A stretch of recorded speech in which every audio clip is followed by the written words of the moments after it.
안녕하십니까 구독자 여러분. 오늘은 24년 9월 14일입니다. 전국 9대도시 개인택시 번호판 시세 좀 알아보고 가겠습니다. 먼저 대표님 본인 소개 좀 해주세요. 예, 안녕하세요. 인천 개인택시 조합 지정업체 갈산상사 이원복입니다. 네, 대표님. 예. 전국 9대도시 개인택시 시세 번호가 좀 있나요? 네, 큰 틀의 변함이 없고요. 네네. 추석을 앞둔 관계로 소폭 하락한 도시만 좀 있어요. 네네. 예. 구체적으로 좀 알려주시죠. 예, 서울부터 말씀드릴게요. 서울은 전주와 동일하게 1억 1,500만 원에 거래되고 있고요. 부산도 전주와 동일하게 9,800만 원, 대구도 전주와 동일하게 6,100만 원, 인천도 전주와 동일하게 1억 2,200만 원에 거래되고 있고요.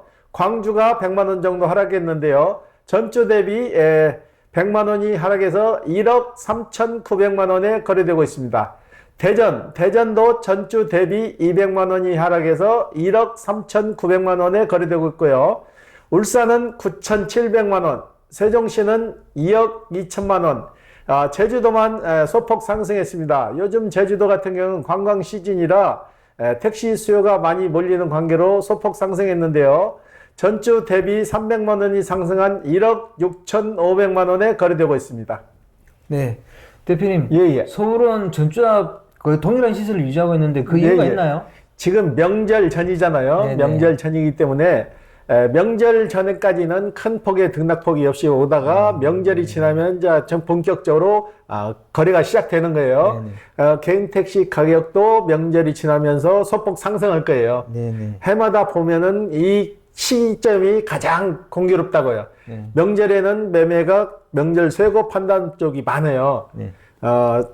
친구들이 이제 다 모이면은 나이 좀 드신 분들은 이제 가족회의 비슷한 걸 하는 거예요. 네네. 가족회의 비슷하게 하고 아버지 이제 나이도 드셨으니까 그만 쉬시죠. 그러니까 팔러 오시는 분들이 많아요. 네. 예. 인천도 추석을 세면 그럼 어떻게 보세요? 큰 틀의 변함 없이 1억 2천만 원 선에서 왔다 갔다 할 것 같아요. 네. 지금 인천 같은 경우에도 파는 사람이나 사는 사람이나 거의 맞아 떨어지는데 네네. 요즘 사는 사람이 약간 주춤했는데 요즘 교육생들이 좀 나오다 보니까 요즘 또 전화가 좀 오더라고요. 네. 그렇기 때문에 큰 틀의 변함 없이 1억 2,200만 원 선을 유지할 것 같아요. 네. 예. 그래도 인천은 양도 양수 물량이 거의 맞나 봐요. 거의 마저 떨어지고 부재 관계 때문에 굉장히 시끄럽는데 인천 같은 경우는 부재 관계에 대해서 전혀 말이 나오질 않고 있어요. 네네. 이게 국토부에서 각 지방 도시로 내려보냈는데 이게 부결돼 가지고 다시 국토부에서 관장을 하잖아요. 네네. 그렇기 때문에 내가 자신 있게 말씀드렸잖아요. 부재 재도입은 될 수 없다. 네. 그게 말이 맞는 거예요. 네. 예. 그리고 광주는 또 100만 원 내리고 대전은 또 왜 200만 원이나 내렸습니까? 지금 추석 관계 때문에 그러는 거예요. 네네. 추석 관계 때문에 매물이 안 나오고 거래도 한산하다 보니까 소폭 네. 빠졌는데 추석이 지나면 다시 상승 기류를 탈 거예요. 네. 예. 근데 제주는 또 올랐습니다. 이건 또 왜 그럴까요? 제주도 같은 경우는 관광 시즌이 이제 시작되잖아요. 네. 시작되다 보니까 제주도 같은 경우는 택시 수입하고도 굉장히 밀접한 관계를 가지고 있어요. 네네. 관광객이 몰리고 택시 수익이 좀 나아지면은 택시 시세, 넘버 시세도 좀 오르더라고요. 제주도는 네. 유일하게 그래요. 예. 그러면 추석이 지나고 다음 주 전망을 어떻게 보세요? 큰 틀의 변함 없이 이 추세를 유지하다가 서울, 부산, 인천 다 소폭 상승할 거예요. 네네. 명절이 지나면은 그동안 관망했던 물건도 들어오고 나가고 해서 어느 정도 상승 기류를 탈 거예요. 예. 이건 제가 궁금해서 물어보는 건데 추석이 지나고 서울 개인택시 시세는 조합에서 매매 업무를 지금 관장하고 있잖아요. 예. 그렇게 되면 오를 거로 보세요? 좀 내릴 거로 보세요? 당분간은 좀 오를 거예요. 당분간 오르는데 조합에서 매매를 관장해도 그 금액을 제시하면 안 되는 거죠. 네. 조합에서 쉽게 말해서 되지도 않는 터무니없는 금액을 제시해서 그 금액까지 받아주겠다 하게 되면 그 금액이 제시가 되는 순간에 공정거래법 위반이 되는 거예요. 그래서 안 된다는 얘기죠. 자율스럽게 자율경제시장에 맡겨서 오르고 내리는 게 마음대로 놔둬야지 이걸 인위적으로 조절하게 되면 부작용이 생기는 거죠. 예. 이번 주 거래건 중에 뭐 기억에 남는 건이 있습니까? 안타까운 일이 두 분이 있거든요. 네네. 한 분은 3일 전에 전화 오셔가지고 개인 택시를 팔려고 하는데 사장님 상담 좀 가능하세요? 그래서 내가 말씀하세요. 그랬더만 이분 같은 경우는 음주로 걸렸어요. 네. 음주로 걸려서 이제 행정처분을 받을 거예요. 면허 정지가 나왔는데 행정처분을 받을 건데 이분은 저희한테 얘기를 하는 거예요. 행정처분 받기 전에 이걸 팔고 싶다. 그렇게 전화가 와가지고 상담을 했는데 사장님 그거 물건을 파시게 되면 사장님은 사기로 교도소 가야 됩니다. 그랬더만 왜 그러냐 이거야. 팔아버리면 그만이지 행정처분은 무슨 상관이야 이거야. 행정처분 나오기 전에 팔겠다는 얘기야.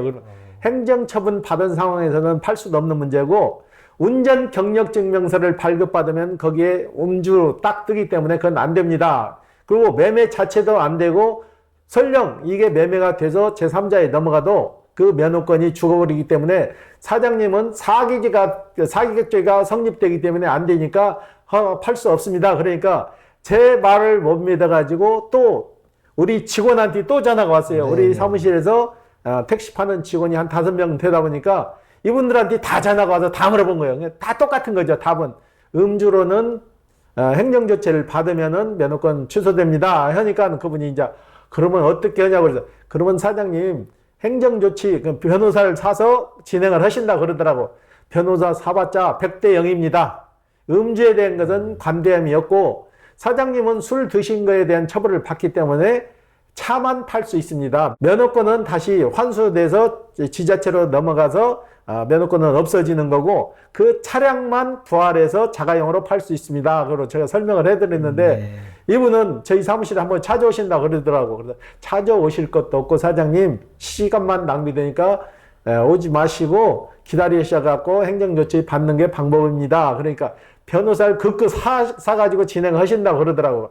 변호사 사게 되면은 변호사 하시는 분들은 일망의 희망을 줘요. 되지도 않는 거에 대해서 된다는 식으로 얘기를 하게 되면은 괜히 변호사비까지 손해를 보시는 거예요. 그렇죠. 그렇기 때문에 이건 변호사 사서도 안 되는 거예요. 안 되니까 하지 마시라고 내가 설명을 드렸고 또 한 분은 이분도 음주로 해서 걸렸는데 이분 같은 경우는 일을 끝나고 동료들하고 이제 한 잔 술을 하시는데 운전을 안 하기 때문에 안 하려고 길 옆에다가 차를 세워놓고 가서 술을 드신 거예요. 술을 드시고 술이 건아한 상태에서 집으로 가다가 아침에 본인이 술을 먹었기 때문에 일찍 나와서 차를 못 뺄 것 같다 이거 생각이 들은 거예요. 그 자리에다 놔두면 딱지를 띄니까 불안해서 딱지 안 띄는 장소로 옮기다가 이분은 앞차를 또 들이받아 버렸어요.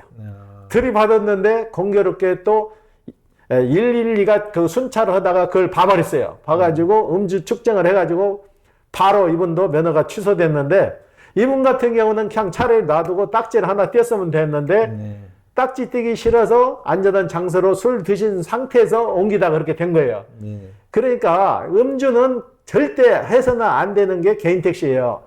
면허권이 취소 사유가 무조건 되는데 전에는 면허 정지 기간이 나와서 그 정지 기간이 끝나면 다시 운전을 할 수 있었는데 지금은 법이 바뀌어가지고 면허 정지 수치가 나와도 개인 택시 면허권은 취소니까 개인 택시 하시는 분들은 진짜 참고로 하셔야 돼요. 소주 몇 잔에 몇 억이 날아가는 거죠. 그렇기 때문에 음주운전은 절대 해서는 안 됩니다. 예. 개인 택시 하시는 분들이 간혹 음주로 취소되는 숫자가 꽤 있다 그래요. 인천도 그렇죠?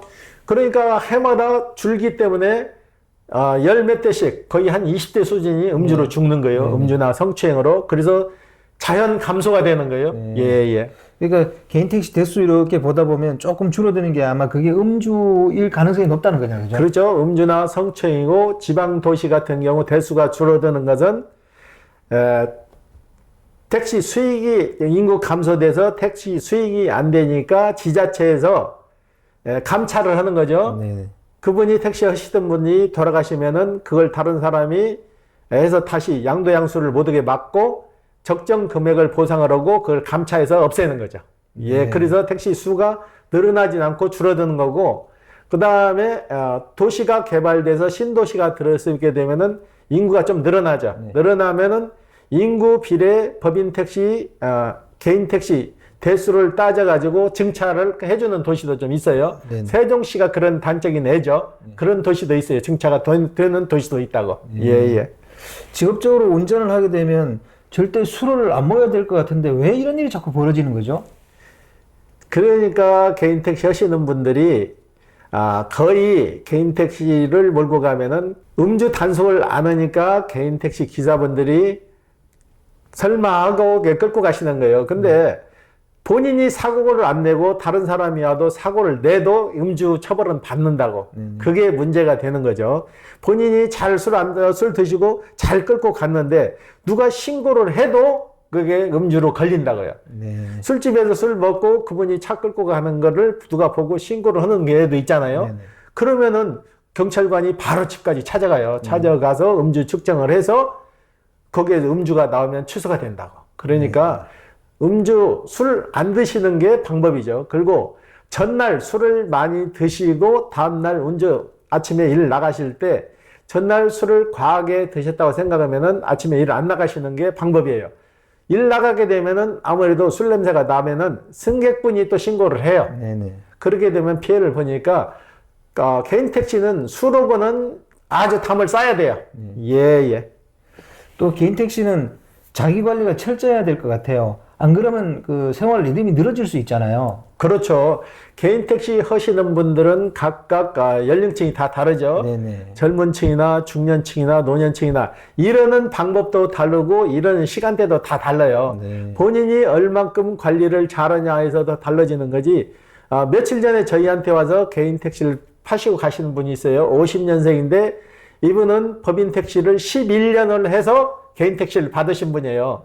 그래가지고 그분도 사업 실패를 해가지고 인천으로 내려오셔가지고 할 게 없어가지고 그 사람 말이 그래요. 그 사장님이 회사 택시를 해서 개인 택시를 받아가지고 그래도 자제분 잘 키우셔갖고 자제분이 우리나라 굴지에 알아주는 회사 부장으로 진급해서 있더라고요.